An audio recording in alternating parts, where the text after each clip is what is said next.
Shalom, selamat malam, salam sejahtera bagi kita semua di dalam Yesus Kristus Tuhan dan Juru Selamat kita.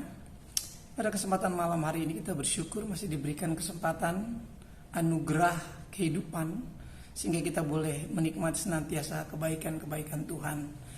Kehidupan yang dianugerahkan Tuhan, kita tersyukuri dengan hidup beribadah kepada Tuhan. Namun sebelum kita membaca firman Tuhan dan merenungkan firman Tuhan, kita tunduk kepala dan berdoa terlebih dahulu. Bersyukur kami Bapa untuk kesempatan hidup, untuk kesempatan beribadah, untuk kesempatan mendengarkan firman Tuhan. Kiranya pada malam hari ini pengudusan penyucian oleh kuasa darah Yesus Kristus berlaku atas kehidupan kami, sehingga kami layak untuk menikmati persekutuan dengan firman Tuhan. Dan kami percaya berkat firman Tuhan dicurahkan atas setiap kami. Urapi hamba-Mu, urapi kami semua yang mendengarkan firman Tuhan. Dalam Kristus kami berdoa dan mengucapkan syukur. Haleluya. Amin. Bapak Ibu Saudara yang dikasihi oleh Tuhan, kita akan membuka Alkitab kita di dalam Efesus pasal yang 1 ayat 7 dan ayat yang ke-8. Sebab di dalam Dia dan oleh darahnya kita beroleh penebusan, yaitu pengampunan dosa menurut kekayaan kasih karunia-Nya yang dilimpahkannya kepada kita dalam segala hikmat dan pengertian. Kita akan berbicara tentang kebijaksanaan atau orang yang bijaksana. Bapak Ibu Saudara dikasihi oleh Tuhan, kebijaksanaan ini anugerah yang nyata pada orang percaya oleh karena penebusan Kristus. Jadi orang-orang yang bijaksana itu bisa ditemukan di dalam Yesus Kristus. Karena hanya oleh penebusan Kristuslah kita beroleh kekayaan kasih karunia, termasuk hikmat dan segala pengertian di dalamnya. Bapak Ibu sudah dikasih oleh Tuhan, di dalam Amsal pasal 8 ayat yang ke-12, ini kita akan melihat bagaimana kebijaksanaan erat sekali dengan hikmat. Ya, aku hikmat, tinggal bersama-sama dengan kecerdasan, dan aku mendapat pengetahuan dan kebijaksanaan. Bapak Ibu sudah dikasih oleh Tuhan, tadi saya katakan, kebijaksanaan itu anugerah yang nyata di dalam diri orang percaya Yesus. Hanya ditemukan di dalam dan melalui Yesus Kristus. Sehingga orang-orang yang bijaksana itu dikatakan orang yang mendengarkan firman Allah, ya, dan melakukan. Ya, seperti orang yang mendirikan rumah, kata Yesus kan dalam perumpamaan tentang dasar itu. Jadi di sana jelas hanya ditemukan di dalam Yesus. Yaitu orang yang bijaksana adalah orang yang memang mengalami kuasa penebusan Kristus. Sehingga dia akan melakukan kehendak Kristus. Mendengar Kristus dan melakukan kehendak Kristus. Di dalam Amsal 16 ayat 21a. Ya, orang bijak ini disebut orang berpengertian. Ya, orang hikmat itu orang yang berpengertian. Di dalam ayat yang ke-21a, Amsal 16 ayat 21a. Orang yang bijak hati disebut berpengertian. Ya. Jadi orang yang berpengertian ini orang yang berbudi, berakal budi, saudaraku. Ya, orang yang bijak hati itu adalah orang yang berbudi atau berakal budi. Orang bijaksana ini selalu mencari pengetahuan, menuntut pengetahuan. Ya, pasti tentang hal-hal yang rohani. Dalam Amsal pasal yang ke-18 ayat yang ke-15 ya. Perhatikan di sana. Jadi bertindaknya pun dengan berdasarkan pengetahuan firman Tuhan pasti. Kita akan coba buka di dalam Amsal pasal yang ke-18. Amsal pasal yang ke-18 di ayatnya yang ke-15.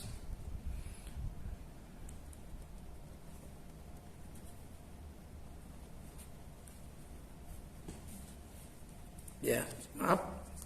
Kita dilihat di Amsal 14, maaf. Di Amsal 14 ayat yang ke-15. Orang yang tak berpengalaman percaya kepada setiap perkataan, tetapi orang yang bijak memperhatikan langkahnya. Perhatikan ya. Jadi ini orang yang bijaksana itu orang yang selalu menuntut pengetahuan ya, pasti tentang hal yang rohani, sehingga dia kemudian mengetahui jalan apa yang harus dia jalani. Dia memperhatikan langkahnya ya. Setiap perkataan ya dia dengarkan dengan baik lalu dia lakukan. Ya, orang yang tak berpengalaman itu tidak percaya ya, tidak lakukan itu. Tapi orang yang bijaksana ini memperhatikan langkahnya, ya. Orang yang tak berpengalaman percaya kepada setiap perkataan, ya. Tapi orang yang bijak itu memperhatikan langkahnya. Saudara ini dikasih oleh Tuhan. Saya dikatakan orang-orang yang bijaksana ini, orang yang bijak hati ini selalu menuntut pengetahuan. Dia akan terus mencari pengetahuan firman Tuhan. Dia akan terus belajar firman Tuhan. Sehingga dia akan memperhatikan langkahnya. Dia nggak akan berjalan sendiri. Dia nggak akan mengikuti pikirannya sendiri. Kenapa? Karena dia berakal budi. Ya, dia memiliki bijak hati, dia katakan tadi. Ya, bijaksana itu di dalam hati, ya, bukan di dalam pikiran. Ya, bijak hati. Jadi ini orang-orang yang berakal budi ini memiliki bukan cuma budi pekerti yang baik, tapi dia juga kecerdikan di dalam dirinya. Ya, maka Yesus katakan, "Hendaklah kamu cerdik seperti ular." Ya, bukan kita disuruh seperti ular, tapi cerdik seperti ular dan kemudian tulus seperti merpati. Ya, tidak hanya berhenti sampai kata cerdik yang Yesus ucapkan, tapi tulus seperti merpati. Orang yang tak berpengalaman percaya ya kepada setiap perkataan, tetapi orang yang bijak memperhatikan langkahnya. Orang bijaksana pasti dia akan memperhatikan kemana dia melangkah. Yang tentu secara rohani dia pasti akan melangkah di jalan Tuhan. Ya, kemudian yang berikut, orang yang bijak ini tahu akan bertindak seperti apa. Ya, di dalam Amsal 14 ayat yang ke-8, mengerti jalannya sendiri adalah hikmat orang cerdik, tetapi orang bebal ditipu oleh kebodohannya. Ya, mengerti jalannya sendiri adalah hikmat orang cerdik. Perhatikan, tahu akan bertindak seperti apa. Jadi orang-orang bijaksana ini tidak sembarang bertindak. Ya, sekira itu akan mempermalukan dirinya sendiri, dia tidak akan lakukan. Dia akan menjaga seluruh keberadaannya. Tapi orang yang bodoh tidak. Dia tidak akan perhatikan. Ya, tindakan-tindakannya tidak perhatikan. Tapi orang bijak kan berpikir sebelum bertindak. Apakah tindakan ini akan membahayakan dirinya, akan mempermalukan dirinya atau tidak. Maka ini penting sekali bagi kita orang percaya, kebijaksanaan di dalam hati kita dalam segala aspek. Dalam segala aspek, ya. Ya, Bapak Ibu sudah dikasih oleh Tuhan, betapa pentingnya memiliki hati yang bijaksana. Ya, hingga Alkitab kita juga mengatakan bahwa ajar kami Tuhan, ya, menghitung hari-hari kami sedemikian, supaya kita beroleh hati yang bijaksana. Hari-hari ini, ya hari-hari ini, kalau kita tidak bijaksana dengan kehidupan ini, ya, hari-hari hidup kita itu ada di dalam tangan Tuhan. Ya, kita tidak tahu, tapi kita diminta untuk menghitung hari-hari kita sedemikian, supaya kita juga memiliki hati yang bijaksana.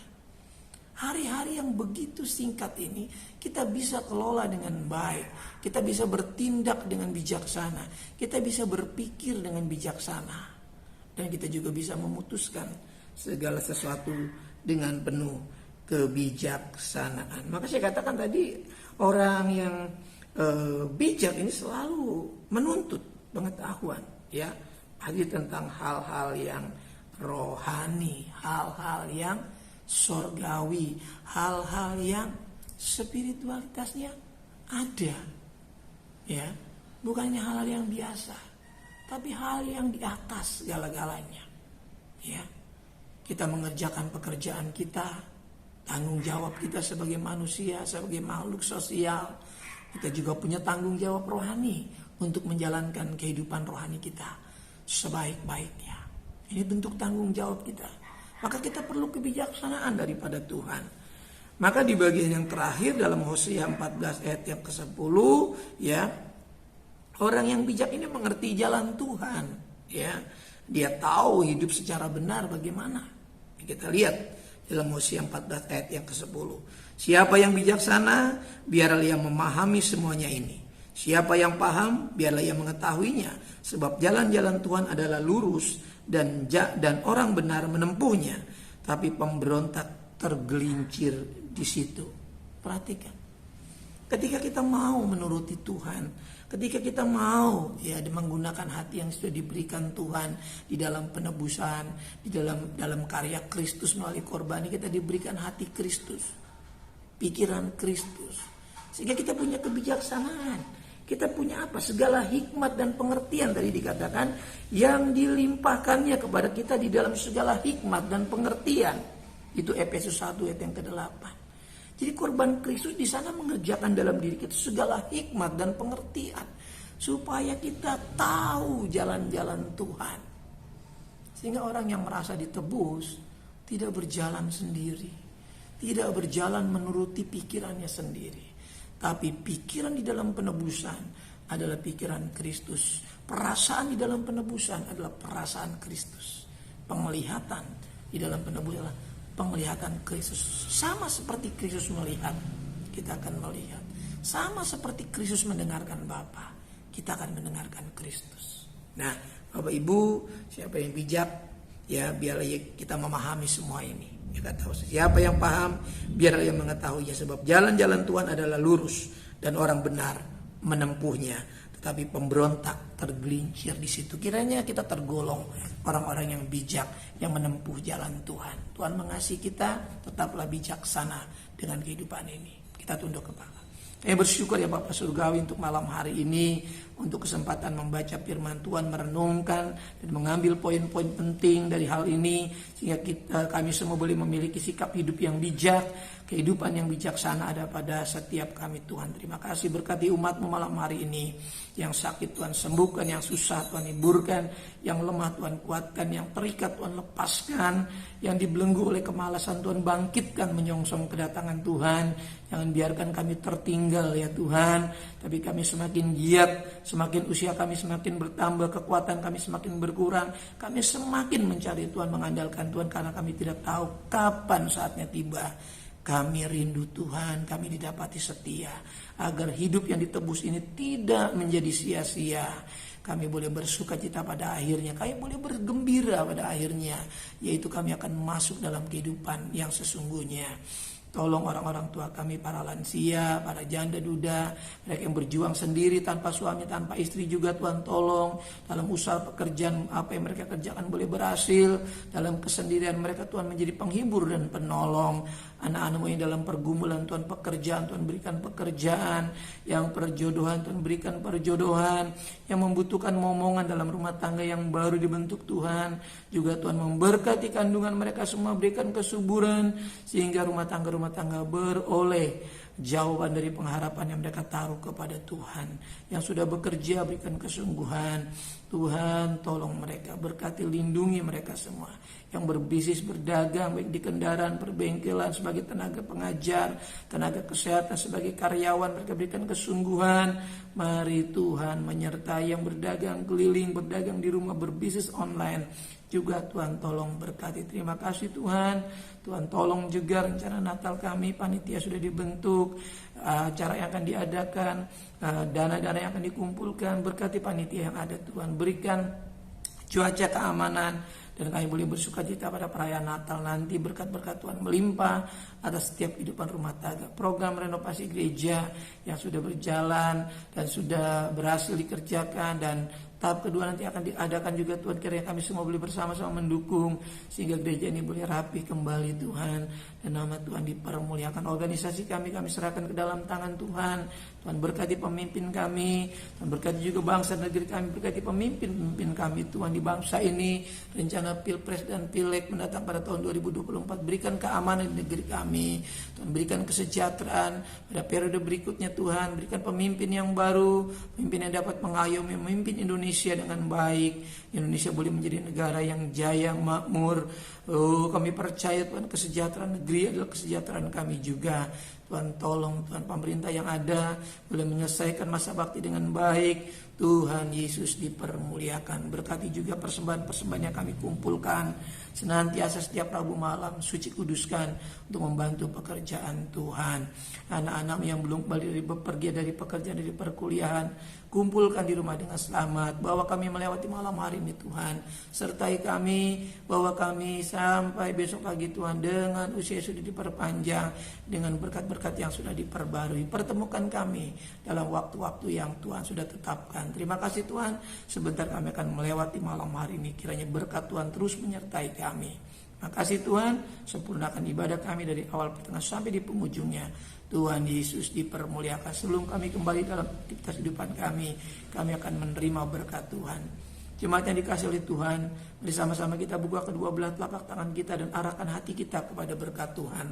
Turunlah kiranya anugerah dan damai sejahtera dari Bapa kita yang di sorga, kasih sayang dan kecintaan dari pengantara yang hidup yaitu Tuhan Yesus Kristus, persekutuan keintiman penyertaan Roh-Nya Maha Kudus menyertai saya, menyertai saudaraku sekaliannya, mulai malam hari ini sampai fajar Maranatha. Tuhan menjemput kita di awan-awan yang permai, dalam berkat nama Tuhan Yesus Kristus. Kita yang diberkati Tuhan, sama-sama katakan amin. Tuhan memberkati kita. Shalom.